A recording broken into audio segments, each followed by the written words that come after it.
पापांकुशा एकादशी। युधिष्ठिर ने पूछा, हे मधुसूदन, अब आप कृपा करके यह बताइए कि आश्विन के शुक्ल पक्ष में किस नाम की एकादशी होती है और उसका महात्म्य क्या है। भगवान श्री कृष्ण बोले, राजन, आश्विन के शुक्ल पक्ष में जो एकादशी होती है वह पापांकुशा के नाम से विख्यात है। वह सब पापों को हरने वाली, स्वर्ग और मोक्ष प्रदान करने वाली, शरीर को निरोग बनाने वाली तथा सुंदर स्त्री, धन तथा मित्र देने वाली है। यदि अन्य कार्य के प्रसंग से भी मनुष्य इस एकमात्र एकादशी को उपास कर ले तो उसे कभी यम यातना नहीं प्राप्त होती। राजन, एकादशी के दिन उपवास और रात्रि में जागरण करने वाले मनुष्य अनायास ही दिव्य रूपधारी, चतुर्भुज, गरुड़ की ध्वजा से युक्त, हार से सुशोभित और पीतांबरधारी होकर भगवान विष्णु के धाम को जाते हैं। राजेंद्र, ऐसे पुरुष मातृपक्ष की 10, पितृपक्ष की 10 तथा पत्नी के पक्ष की भी 10 पीढ़ियों का उद्धार कर देते हैं। उस दिन संपूर्ण मनोरथ की प्राप्ति के लिए मुझ वासुदेव का पूजन करना चाहिए। जितेंद्रिय मुनि चिरकाल तक कठोर तपस्या करके जिस फल को प्राप्त करता है वह फल उस दिन भगवान गरुड़ ध्वज को प्रणाम करने से ही मिल जाता है। जो पुरुष सुवर्ण, तिल, भूमि, घौ, अन्न, जल, जूते और छाते का दान करता है वह कभी यमराज को नहीं देखता। नृपश्रेष्ठ, दरिद्र पुरुष को भी चाहिए कि वह स्नान, जप, ध्यान आदि करने के बाद यथाशक्ति होम, यज्ञ तथा दान वगैरह करके अपने प्रत्येक दिन को सफल बनाए। जो होम, स्नान, जप, ध्यान और यज्ञ आदि पुण्य कर्म करने वाले हैं उन्हें भयंकर यम यातना नहीं देखनी पड़ती। लोक में जो मानव दीर्घायु, धनाढ्य, कुलीन और निरोग देखे जाते हैं वे फले के पुण्यात्मा हैं। पुण्यकर्ता पुरुष ऐसे ही देखे जाते हैं।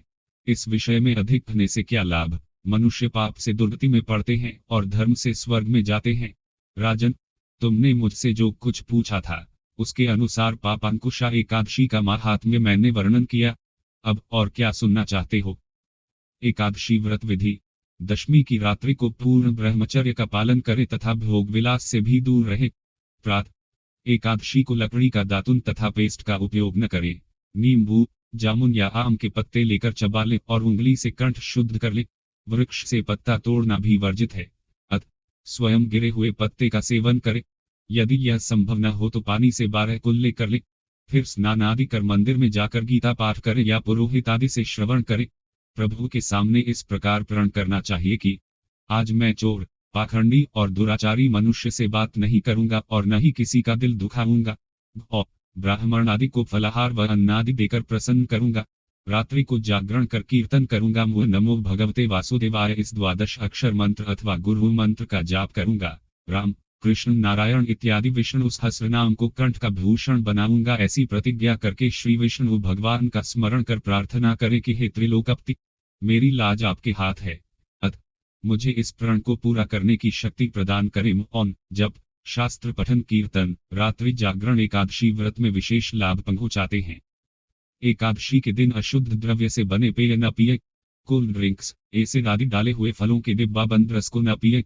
2 बार भोजन न करे। आइसक्रीम व तली हुई चीजें न खाए।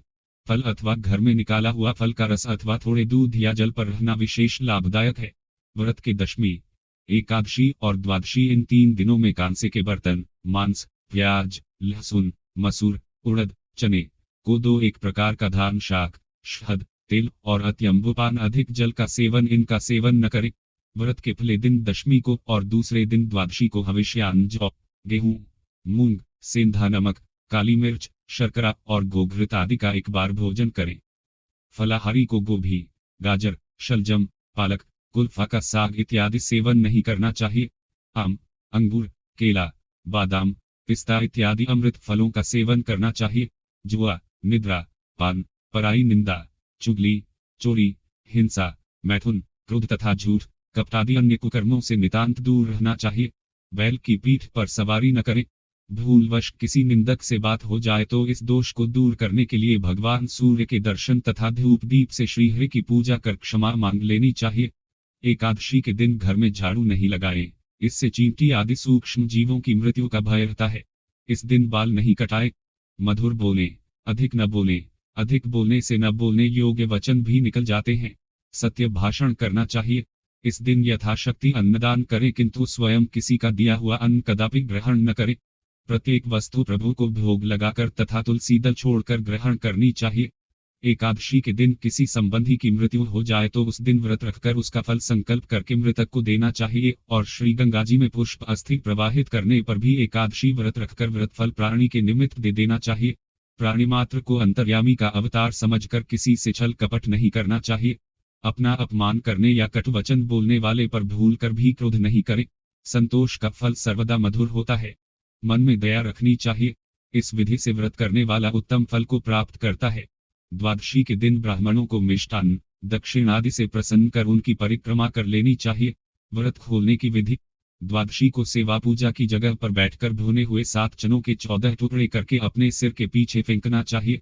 मेरे 7 जन्मों के शारीरिक, वाचिक और मानसिक पाप नष्ट हुए, यह भावना करके 7 अंजलि जल पीना और चने के 7 दाने खाकर व्रत खोलना चाहिए।